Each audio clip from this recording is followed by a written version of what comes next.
Have you ever had a crystal?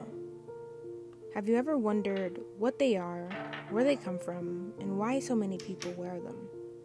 These questions appeared in my mind when I was on FaceTime with my good friend Diego.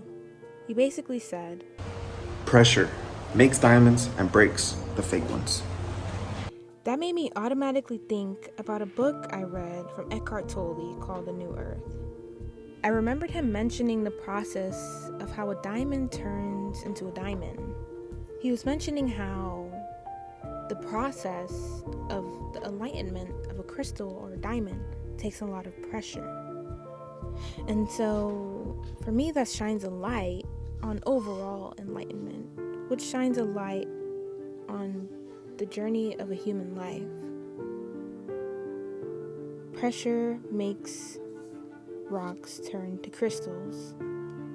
Pressure makes a flower bloom. Pressure makes a volcano erupt and turns it into an island. I think I get it now. Human life is like a school structure meant to learn through experiential, societal, and emotional pressures to get our soul ready for the next heaven or for the next life.